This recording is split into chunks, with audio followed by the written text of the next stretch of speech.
Tingnan nyo tong mga bata, guys. Nasa ilalim sila ng puno. Get you some berries, okay? No, we don't want your berries. Why are you crying? She's getting Life in the them. province is very different. Let's go inside na. Okay.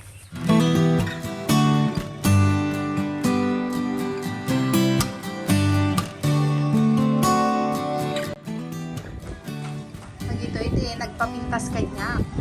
Tingnan yun, guys. Guys, no, sino ti kayat na ti agpariba, nagpapintas, agpakulay, agpapukis. Konta ko ya friend eh. Oh, ayan guys, ang aking gupit, di ba? Ang gondo. Ang gondo.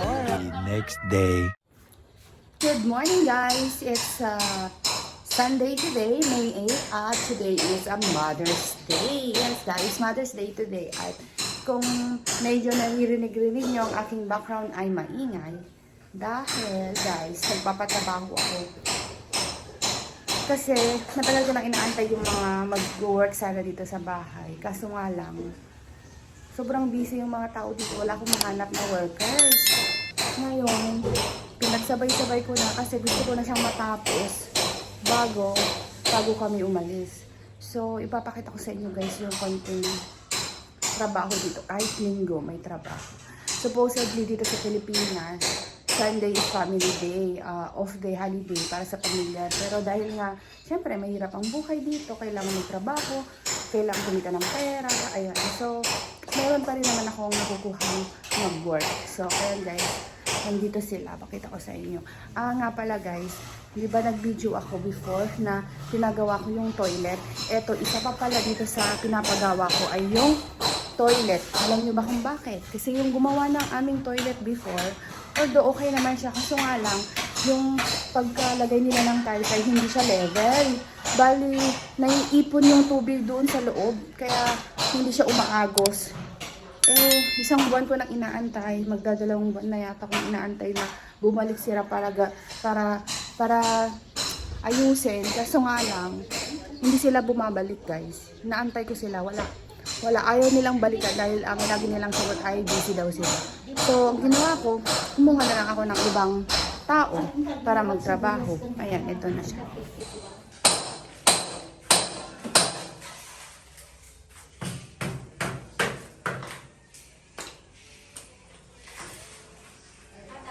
Tapos guys, ito naman yung pinapagawa ko na tawag dito, fence, yung bakod namin. Pinapatapos ko na yung bakod namin para sa ganun ay for safety ba? Tsaka wala na rin mga ibang hayop na papasok dito. Ayan, pinapagawa ko sila.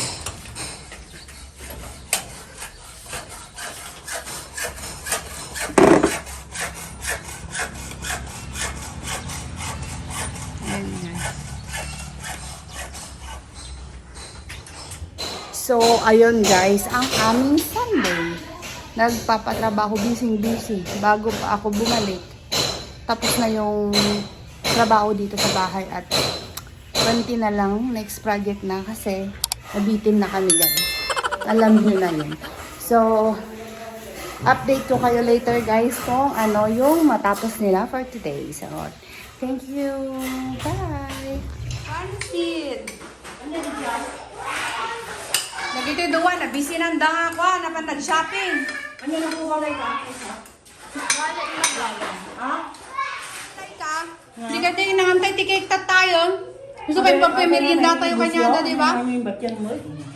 Kasi di naman timbangan kahit dagaya. Sindis, imindis. This nga. Sindis. Red ribbon. Ang dribo na dyan. Padadagami na nalabaga. Guys, dumating na yung pamangkin ko at nagpabili ako. Hindi ako lumabas kanina dahil nagpabili na lang ako ng pa-surprise natin kay mother. Ito guys. Ito guys. Nagpabili ako ng bulaklak sa pamangkin ko. Sila na lang ang pinapunta ko ng ng city. Ayan. bibigay natin sa kanila mamaya. Nandito din yung auntie ko guys kasi siyang pinagluto ko ng pansit at saka tinago ko muna yung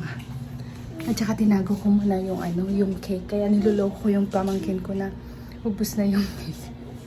Hindi namin siya tinirahan, kunwari lang yan guys. Kaya mamaya magpre-prepare pa kami ng pang dinner at mamaya ko siya ibibigay. Okay? See you later guys. Bye! Wow! Sarap naman ng sausawan! Guys, naglako kami barbecue. May kay gumatang, hotdog, isaw. Yasi! Dan! Kaya! Sino mas magaling sumayaw? Bibigyan ko ng pera. Galingan nyo sayaw! Ayun guys, nag-uumpisa na kaming magluto.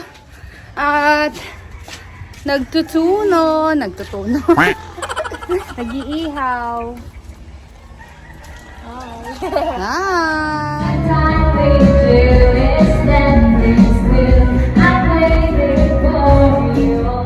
Prepare ko yung bulaklak na ibibigay natin. Nilagyan ko din siya ng pera sa loob para matuwa naman yung mga bibigyan natin mga auntie.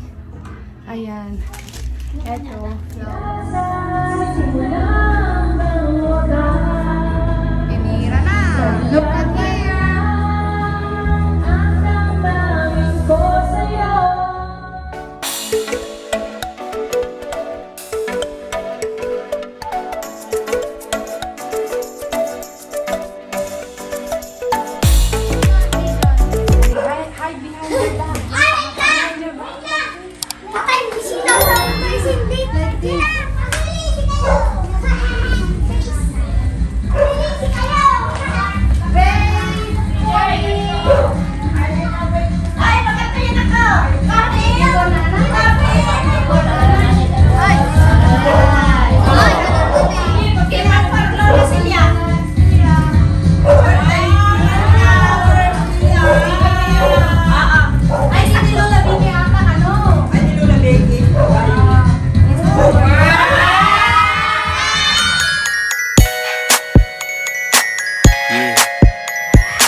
Kimi no toriko ni natte shimaeba kitto kono natsu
Guys, tapos na ang kainan, for sure. Busog na tong mga to. Hindi ko alam kung anong ginagawa nila. Ayan. Yan, alpasan! Bigyan mo na siya. Ganyan nga lalaki dito mga ati. Nabsok na na. Oo. Tong shot guys. Empty. Empty na, empty. Ubus na! Guys, dito ko na tatapusin ang ating video dahil nagkakasiyahan na sila doon at medyo maingay yung video. Okay, kaya nandito ako sa kwarto at si Amon tsaka si Yasi ay nandoon. So, ayan guys, uulitin kong i-greet kayong lahat ng Happy Mother's Day at kung may mga pagkakataon kayo na makasama ang inyong mga nanay, mahalin nyo sila at ipakita nyo sila na importante sila sa inyo at mahal nyo sila guys kasi hindi natin alam kung hanggang kailan pa sila tatagal or tayo, hindi natin alam kung sino ang mauuna sa atin kaya habang may time kayo, habang kasama nyo pa yung mga magulang nyo, mahalin nyo sila guys at huwag kayong magsawang ipakita na mahal nyo sila at importante sila sa inyo. Bigyan nyo sila ng time at yun guys, alagaan nyo sila. At of course, respeto nyo daw ang mga nanay nyo. Maraming salamat guys sa mga nanonood sa amin palagi at happy Mother's Day to everyone. Good night and bye!